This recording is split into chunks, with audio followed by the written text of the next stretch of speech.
season finale of Ice Pilots NWT. A fuel crisis threatens to ground the whole fleet. They put a freeze on the gas for non-essential service. As Buffalo scrambles for a rare flight to the North Pole. Turmoil in the ranks pisses me off when they don't show up. Shakes up the company. I recommend it if fires ask. Some will stay and some will go.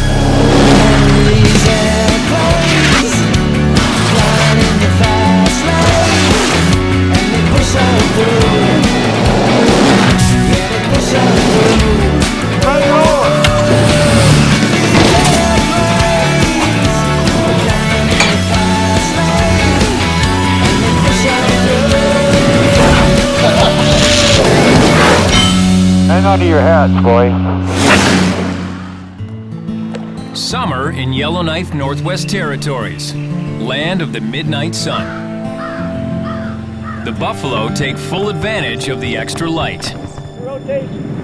And so do the Buffalo Pilots.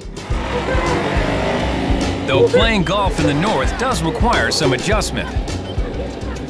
Said you gotta dig it down so it's flush with the dirt. Classic Yellowknife style, golfing with mats. Good one, Scotty. Right on. That's a little straighter. Doesn't go as far as green grass, I'll tell you that much. But where else can you get in a midnight round? It's a welcome distraction for co-pilot Scott Blue. The club's long enough? Probably not. Probably missed on my first stroke anyway. With business down at Buffalo, he's not getting much chance to fly. And for Scott, things are about to get even worse. Unbelievable. Just sit down, guys. Buffalo Joe is about to shake up the pilot roster. When we move a guy who's ready to move from the right seat to left seat, it takes some planning, it takes some thought. He's fast-tracking co-pilot Gord Cooling to get him checked out as a captain as soon as possible. We want to put Gordon on the DC-3 in the morning. We want to put him on the C-46 at noon. If he's back in time, we'll put him on the DC-3 again at night because he's in his last 100 hours. Golden Boy Gord has zoomed up the ranks in his 4 years at Buffalo. It's pretty neat that I'm becoming captain at Buffalo. My brother's got a job in an airline, and my dad's retiring, all within the same month. Hey, congratulations. How you doing, man? The son and grandson of commercial pilots from West Vancouver, Gord was born to fly. He's amassed 2,600 flight hours, just 100 short of the magic 2,700 that will make him one of the youngest captains in the country at age 24. So that's how I have to ask you guys to bear with us because it's going to be very interruptive in our schedule. To get Gord those hours quickly, Joe expects all other co-pilots to stand down. There is an element of professional jealousy. Always arises somewhere. You just don't know where. It's buried somewhere under the surface. If anyone has the right to feel frustrated, it's Scott Blue. Compared to Gord's 2,600 hours, Scott only has 750 as a co-pilot. I'd like to be flying more. You know, we're paid by the mile, right? So the more we fly, the more cash we make. But there's more at stake than money. Too much time off the stick, and Scott risks losing his touch on the C-46, the only plane he flies. You can get quite rusty on that machine very, very quickly. You gotta have that feel for it. And the best way to get the feel for it is by flying it, and flying it a lot.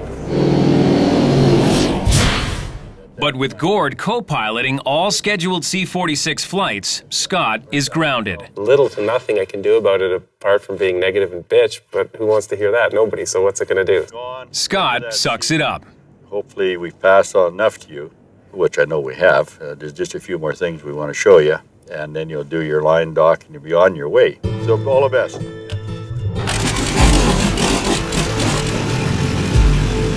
Gord wastes no time jumping in the cockpit with C-46 captain Devin Brooks.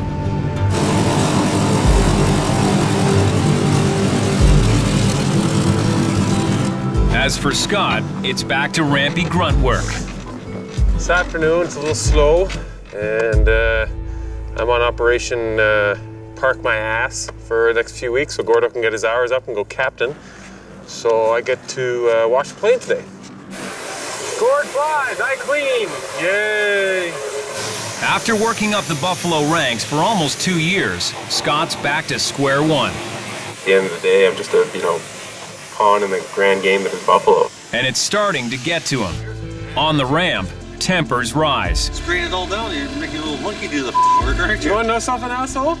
I did the broom on the top part of the wing and now we're trading jobs. In 5 minutes, we'll trade again. Scott's a team player, but he's got to find a way to get off the bench. Grime, slime.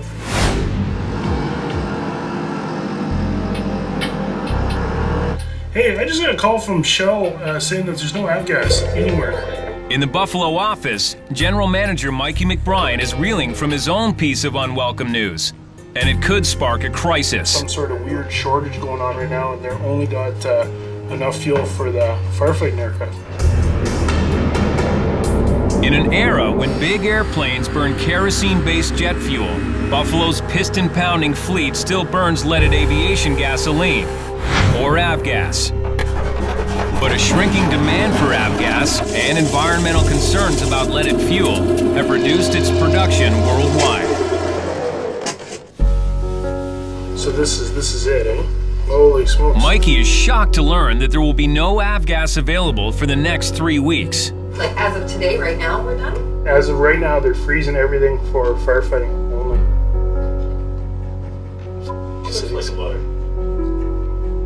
Can't get gas, you can't drive. How useful is your car if you can't go to the gas station, right?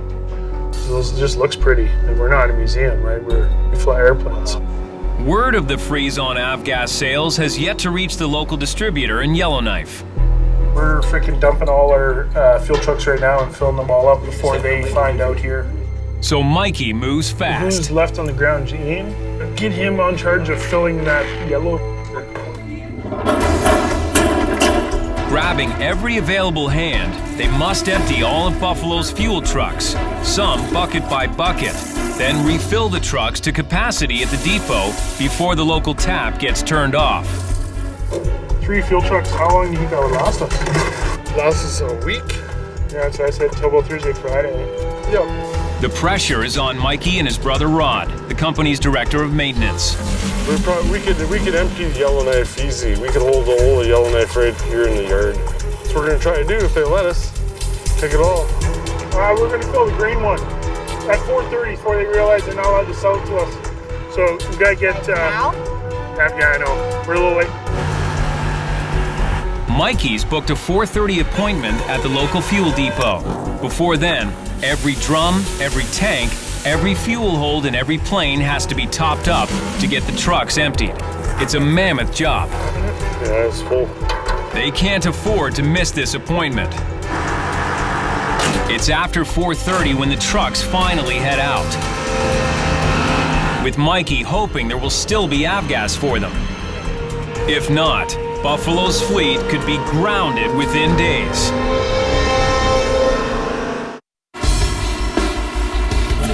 Number 1. Buffalo Airways is in a desperate situation. If they can't fill their trucks with aviation gas before the local supply is shut down, their entire fleet will be grounded. No one's ever phoned and said they don't have gas available in Canada. Until now, the government has declared a freeze across the country to conserve the fuel for firefighting planes only. Buffalo's trucks make it to the fuel depot just in time. There is still avgas available, but how long will it last? We're just playing it day by day. Like I said, we put all the fuel we could on site, and hopefully we can make it a couple of weeks. But the freeze may last longer than that. They need a backup plan. With this fuel shortage situation, we're trying to see who has what right now on the stops that we normally do. Operations manager Mike Hanley rouses every supplier he knows to dig up another source. You go through 90,000 on average a week, and you've only got 129. But so far, he's striking out. Okay, bye. Well, that's not very good. On the tarmac, Buffalo Joe juggles his dwindling avgas supply. They're gonna need your fuel out of here, your weight, your all-up weight. They put a freeze on the gas for non-essential service. So what I gotta do is stockpile some gas for my essential service. What I feel is essential, what they feel is essential, are of course two different things. For Joe and people in remote northern settlements, Buffalo's food and mail deliveries are as essential as it gets. Yeah, 18, yeah. And that means more flying for Gord Cooling. We're going to Fort Good Hope, Norman Wells, and Toledo. Gord takes off with C-46 Captain A.J. DeCoste on another Mackenzie Valley run. Buffalo 323 Tower, clear takeoff runway 33, left turn out. Ready down the left. Good.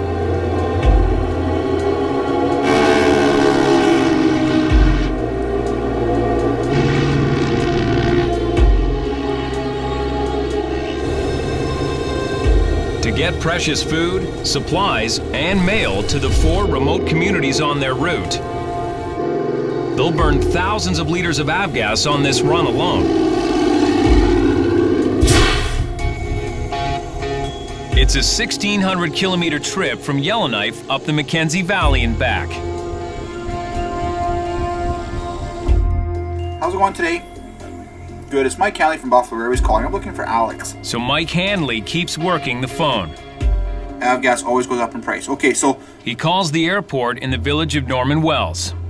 like 370,000, you said. Oh, okay. So you guys have lots then. Jackpot. Norman Wells is the second to last stop for AJ and Gord in the C-46.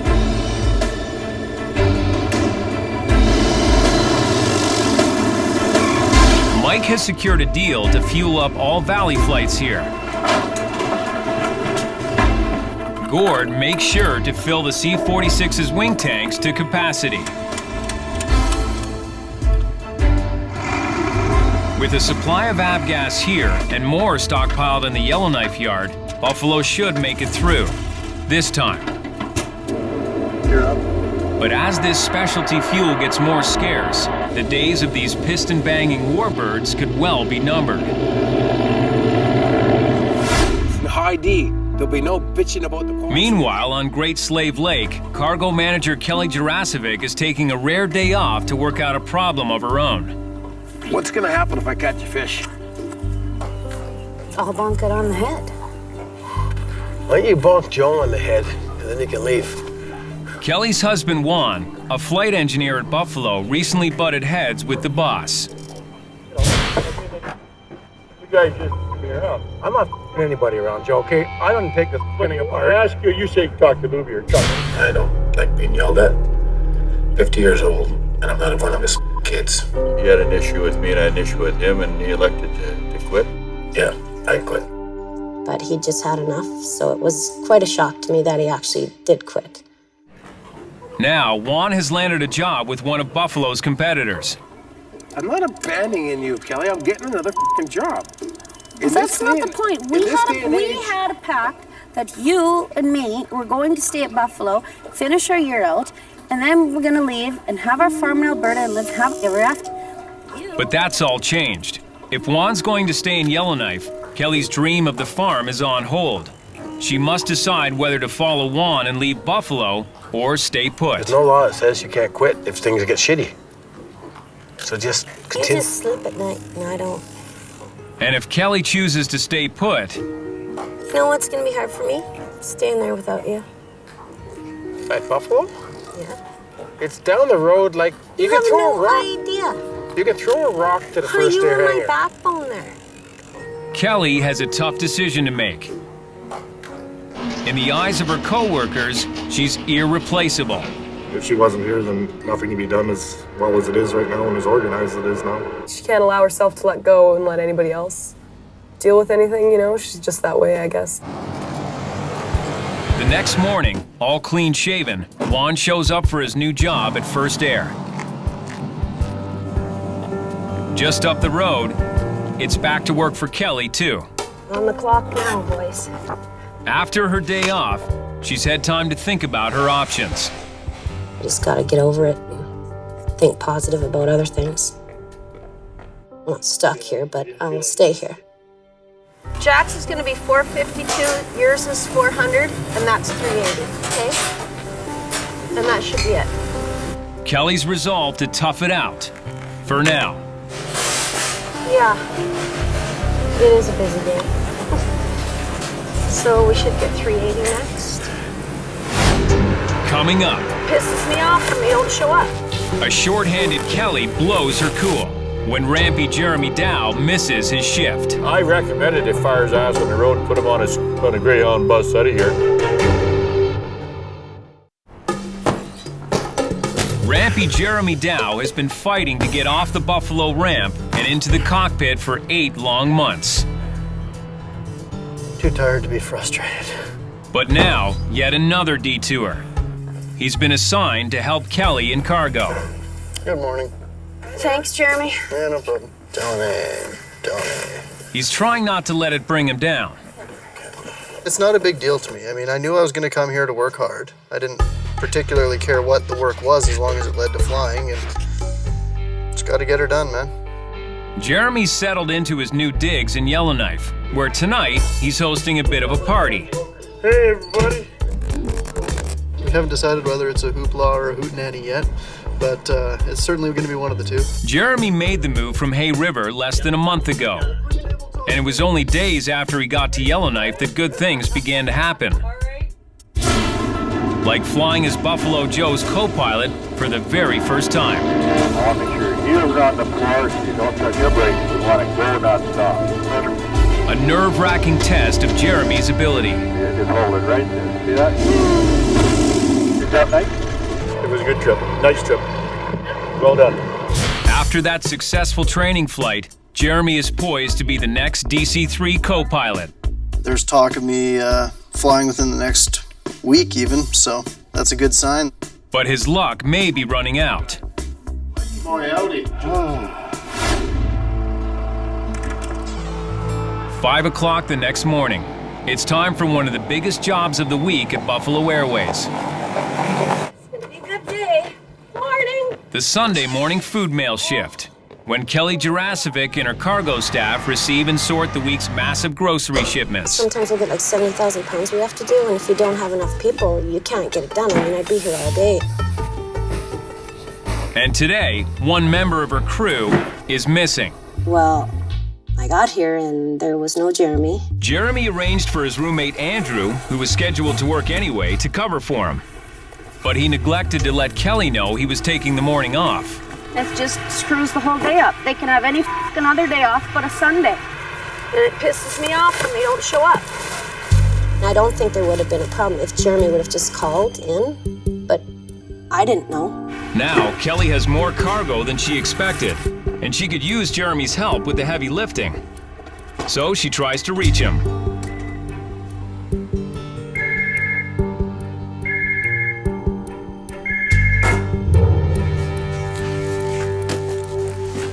It's hard to keep anything quiet at Buffalo. Joe soon finds out about Jeremy. You're supposed to be at work. Huh? Yeah. Doesn't show up, doesn't phone in. There's just no recovery from that kind of shit. I recommend it if fires ass on the road, put him on a Greyhound bus out of here. I'm trading him off for a bus ticket.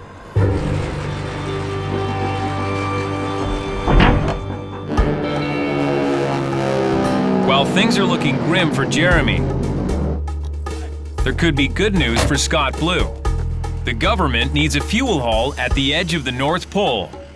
They've asked us if we are even able, if we have an aircraft that's able to shuttle things from Eureka here to Tanqueray Fjord. This could be Scott's ticket off the ramp and a chance to boost his much-needed stick time. Eureka is a 9-hour flight straight north. Eureka was the first of Canada's high Arctic weather stations established in 1947. These days, the updated post monitors the stratospheric ozone layer. Shit, I'm sure more people have been to a Playboy mansion than, up in this neck of the woods, like by a factor of like 10, Eureka is on Ellesmere Island and just above the 80th parallel, near the North Pole. The government needs 100 drums of jet fuel moved from Eureka to an emergency airstrip even further north at Tanqueray Fjord. It's a dream job for any pilot, a once-in-a-lifetime opportunity. I want to do that. I want to do that for sure. That would be awesome. 1,300 miles north of here. Hey, Mike? I I can trim the oil cost too. We're not going to go through 100 gallons. Scott jumps right in and helps Mikey prepare the quote. We can scrounge for drums around here and see what we come up with. No one's asked him to do all this stuff. He's technically doing my job right now, and I don't really mind. That's pretty cool, actually. So. Okay, no, cool. All right. Scott's hoping that his hard work will pay off with a chance to be the co-pilot on the job. Even if you're there for 2 days, you get off the plane, take a couple photos, you know, some stupid thing where you're standing there with your camera and Eureka's in the background. At least you can say, hey, Mom, look where I was. Problem is, Gord Cooling wants in too, and there can only be one co-pilot on the flight. Gord really kind of didn't want anything really too much to do with it at first. Then he kind of got a little bit excited and he started working on it. Well, that whole shebang, what did you say, 27 hours of flying? 27 hours. Scott, Gord, and C-46 Captain A.J. DeCoste go over the quote with Mikey. Sure. Okay, so let's double check. So 3 hours to Cambridge. Under Joe's orders, Gord's been getting all the flying time so he can make captain. And he figures this flight will be his too. That was a total mileage. Don't worry about that, Scott. I'll take care of that.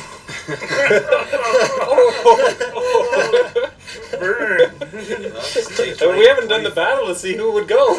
25 hours, 560. What's that give you? There may not be a eureka moment for Scott after all. You know, I'll have to pull a Nancy Kerrigan, Tanya Harding on his ass and bust his kneecaps or something, then maybe I can go.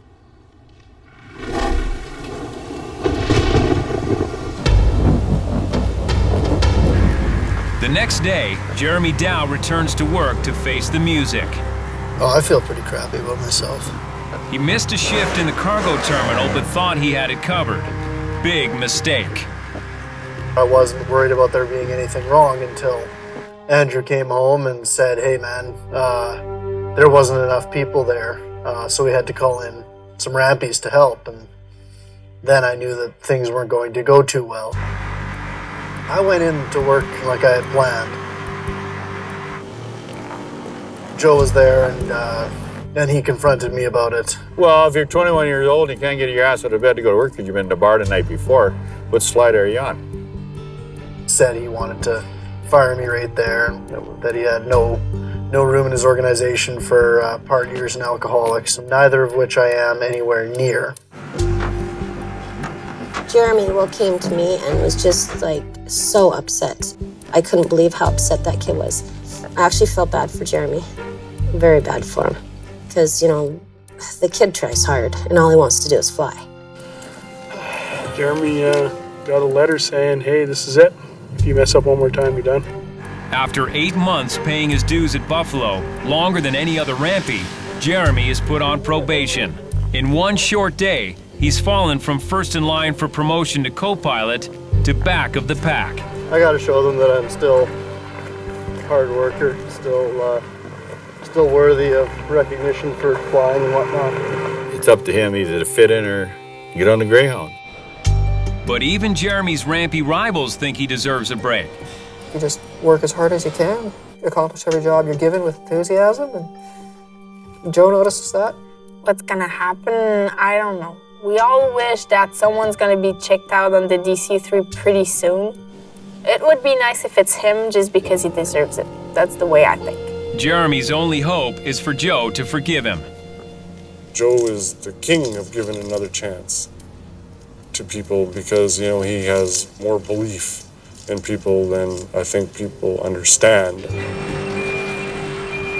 But whether or not he can work his way back into the cockpit remains to be seen. It's up to him. It's not up to me. I'm not his judge. I'm not his keeper. I'm not his mom. I'm not his dad. Totally up to him.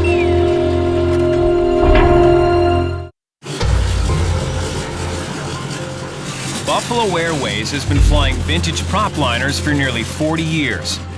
But the recent shortage of the aviation gas they guzzle was a harsh reminder that times are changing. If avgas production keeps dwindling, Buffalo will one day have to retire its fleet of classic World War II airplanes.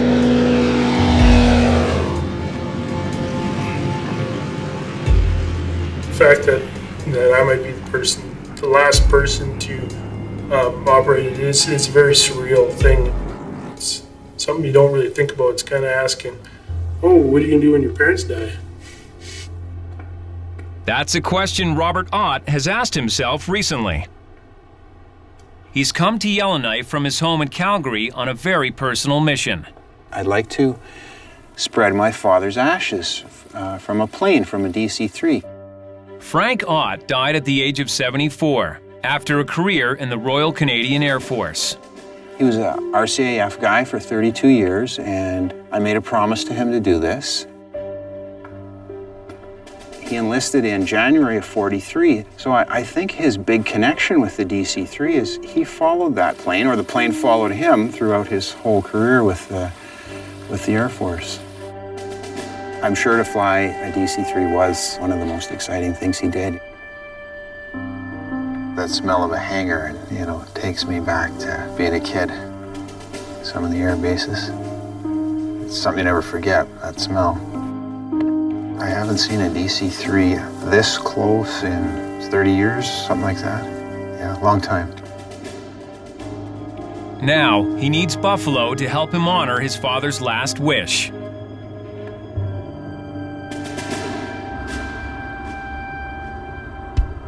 The next day, Mikey jumps into action. Yeah, so we're heading down to the automotive store here to get some tools to get this guy's father's ashes out of the plane. It's going to be a little bit of engineering to figure out how to do it properly in an airplane so it doesn't all kind of roll back at you, which would be the worst case scenario. Like his dad, Mikey can't resist an unusual challenge. On Buffalo standards, this is definitely an 8 of the craziness of requests.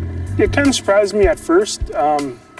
The more I thought about it, the more it makes sense. Like, his father was a World War II DC-3 mechanic. He definitely would want to frickin' go out in style. But there's not exactly any aisle in the store for this kind of job. There we go. Yeah, looking for a jerry can. I guess I need one with a bigger spout. These ones got like a tighter end on they them. got a stopper in the middle. What we're actually doing is kind of crazy. Is we're spreading ashes out of an airplane, and we don't want any like back. Blowback. So I even like something like this. Yeah, that's way better. You guys have tubes here? Plastic tubes, eh? All we need is about 4 more inches, 5 more inches. I might have something back in the auto park. Maybe like a rad hose or something too, eh? Oh, geez, yeah. That'd be perfect. No problem. Cool. Have a good day, guys. Thanks. No problem. So, $29.94 is your total? I'm pretty confident that the stuff we have here, like this contraption here, will work. There's just one problem, getting Joe on side. Always been cranky as hell. Geez, nothing's going right. This could be an opportunity for him to look back and to see that as crazy as life is, at least we're all still together. And hopefully, probably not, he'll probably just yell at us even more.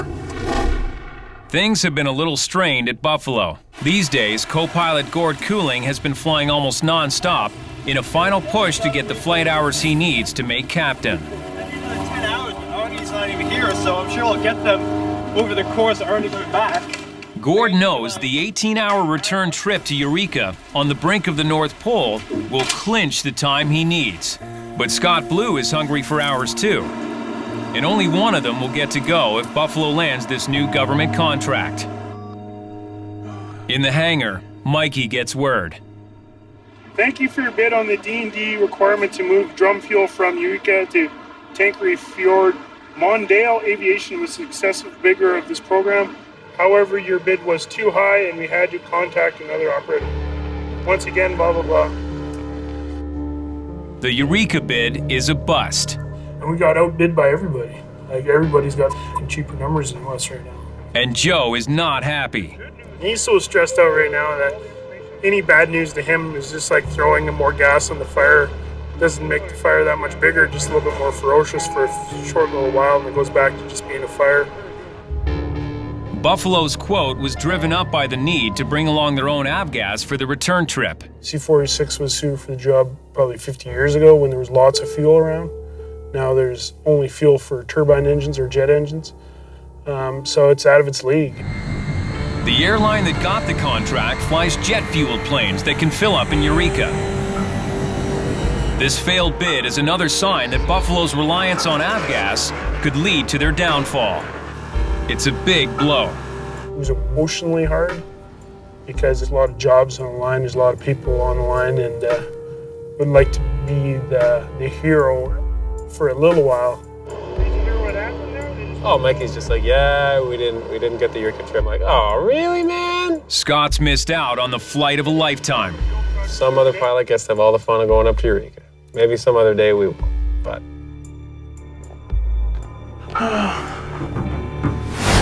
Coming up, a simple but sacred task. I'll be the jump master. I'll be back here. Gets executed Buffalo style.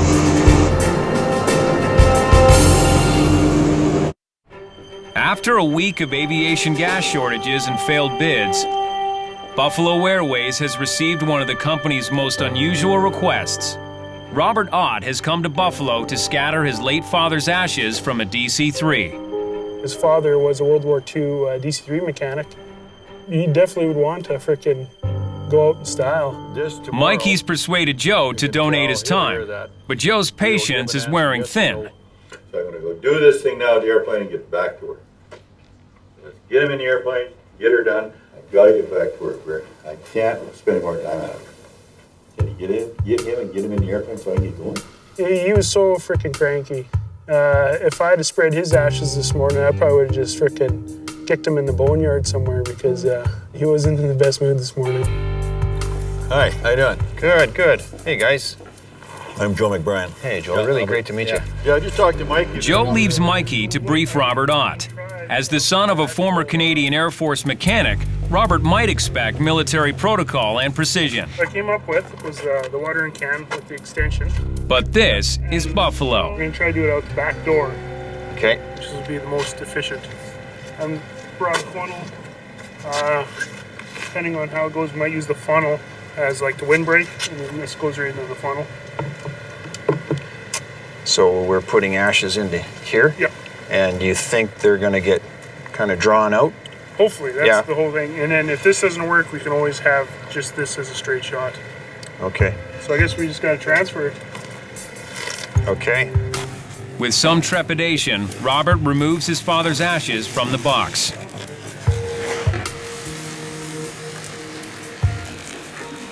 I couldn't even imagine what would be going through Robert's mind at that point, because to me, it's a box with ashes to it, but to him, that was his father who had an entire life. Robert's been waiting 10 years for this day. It was only recently he heard about Buffalo Air. If that's an awfully thin tube, it's only 3/4 inch heater hose. What are you gonna do here? Yeah. Impatient to get going, Joe steps in. So even this, like this was, so now, if it's happening in this, which is larger. Well, that's what I mentioned to you, that you need a fair size. The old man came and said, no, we need a bigger hole. True to form, Joe takes a hands-on, or rather hands-in, approach. Move your hand, your left hand. There she goes. It's kind of surreal thinking back on it now that, holy smokes. Sorry about that, I'd like to be a little more. That's all right. It's like my dad to be difficult right up Yeah. Hey, Rod! Come here. Now all three McBryans, father and sons, get in on the act. So just take off enough here that I can just get a clamp on it with a hose. Okay. So this thing here, yeah, like Mike had physics 30, grade 12. Remember that? Too much in here, not enough here? Well, the original one you wanted was half the size. I think his agenda was, get her done. Let's get up there and get her done and no pussyfooting around. And yeah, geez, that worked pretty good, eh? We're going to use the SCAD hose, which is like used for heaters and stuff within the DC-3. So it's kind of suitable that we had to throw in a couple DC-3 parts in there to make it a little bit more authentic. That's good, yeah. Just like that. You got more of that? Yeah. We taped up the funnel to have a little bit of blockage just in case there was some blowback. It's all in the family. Buffalo Joe and his sons trying to ensure that Robert Ott's farewell to his father comes off successfully. He wanted it done quickly, but when he was there, he gave it his 100% attention. And that's what he does. You coming? Yeah, I'll come. No one really knows if their duct-taped, homemade ash scattering contraption will actually work. But solving crazy challenges with unorthodox methods is the Buffalo way. All the air from the back of the airplane wants to move forward. Okay. Inside the plane, Joe works out the logistics. What I want you to do, Mike, is make sure that hole's not getting any smaller. Now what I gotta do, we gotta make sure the front cockpit windows are both open. And he's decided that he's going to release the ashes himself. So I'll be the jump master, I'll be back here. Okay, let's get going. Robert Ott follows Joe and co-pilot Sean Barry into the cockpit. Right there beside you. Robert settles in as the DC-3 taxis out.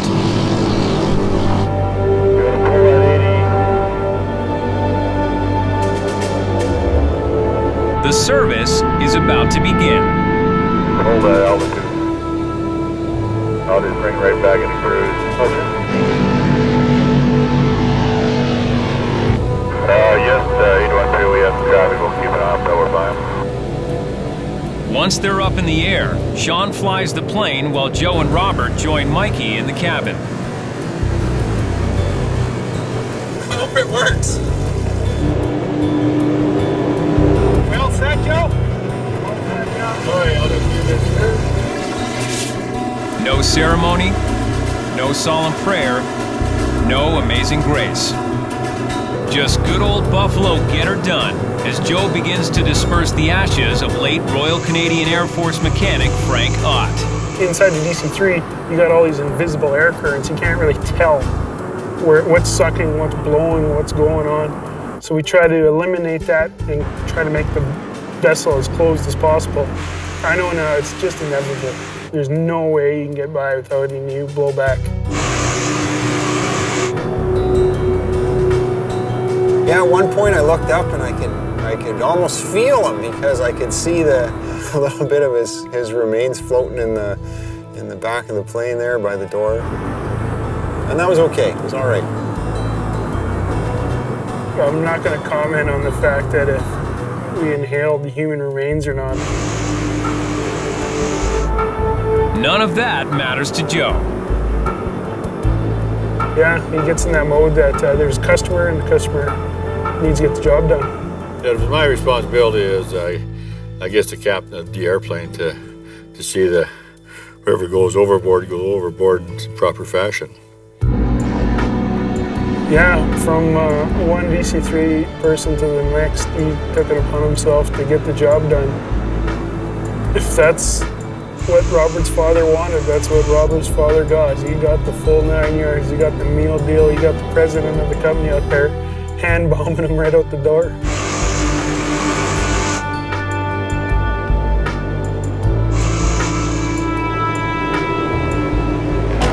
There, all done. Okay, thanks, eh? I couldn't think of a better guy to help me out do that but Joe. After doing this, I feel calm and peaceful, and I'm just filled with joy for the whole experience.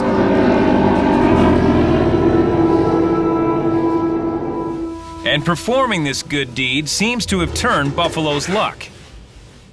What's the fuel like up there right now? A karmic payback is in the air. Mikey receives word about another Eureka contract.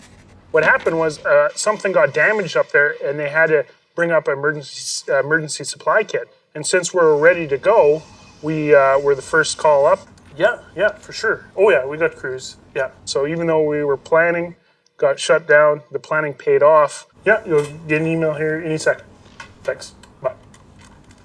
The flight to Eureka, just beside the North Pole, is back on. The only question is, who will be the co-pilot on the job? Scott Blue or Gord Cooling?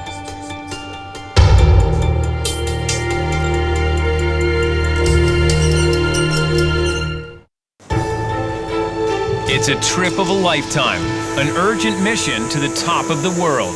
It's 24 hours of daylight too, man. Oh, I know. Two co-pilots have good reasons to go, but only one can. Gord Cooling needs just a few more hours of flight time to make captain. But Scott Blue worked his butt off to snag the contract and has slogged on the ramp without complaint.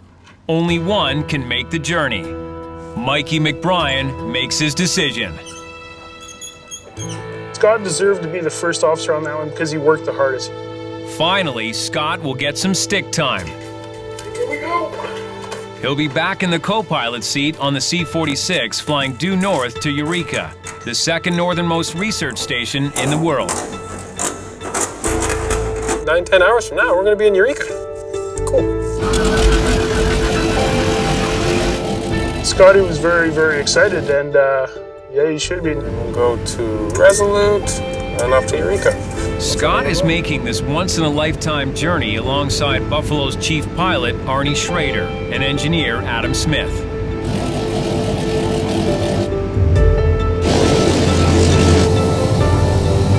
O301 Tower, left turn out, clear for takeoff, runway 33.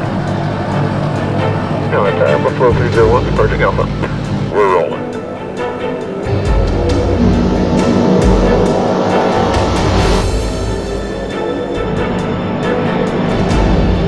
The C-46 heads northeast to Resolute to fill up with avgas, then continues farther north towards Eureka near the North Pole.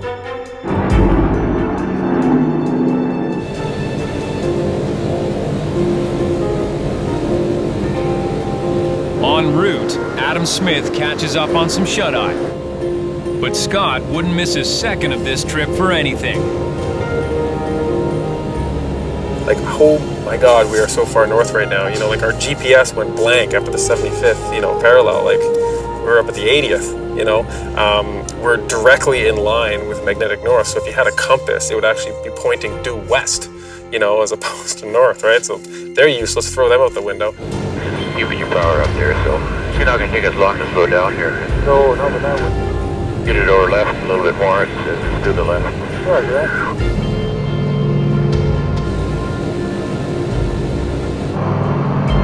100 feet to go. Roger that.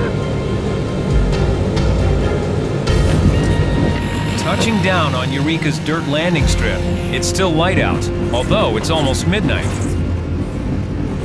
But Scott's too excited for sleep. He grabs his camcorder and explores the true north with Adam. Here we are in Eureka.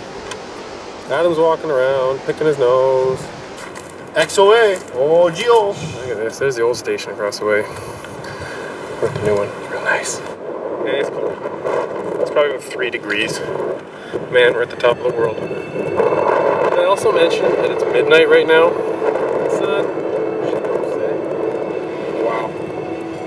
Less than 10 degrees of latitude from the North Pole, the sun doesn't set in Eureka from April to the end of August. The lovely Eureka Beach. Great for swimming. Maybe not. With the uncertain future of avgas and of Buffalo, this is one flight that might never happen again. Hey, look, our airplane's still there. Nobody stole it. Will a big, huge, tail-dragging piston pounder ever make it that far north again? Maybe. Maybe not. Might be the last time the plane's ever up there.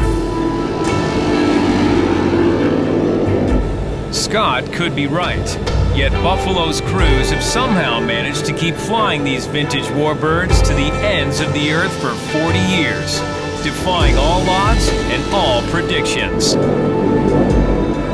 But times are changing, and another winter is coming. And it's miserable in the winter. It's cold. Can't feel my feet.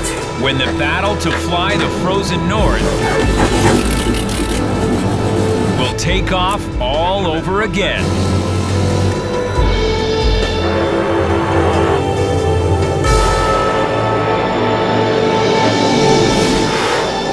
On the next season of Ice Pilots NWT.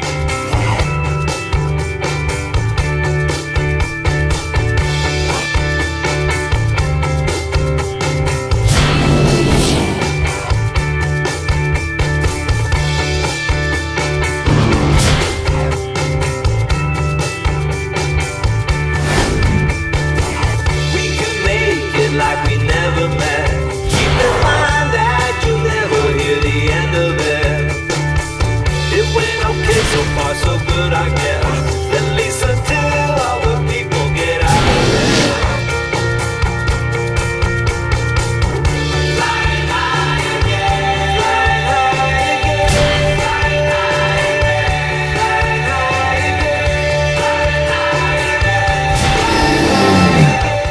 where I'm going to leave that, boys. Chuck's going to have coffee.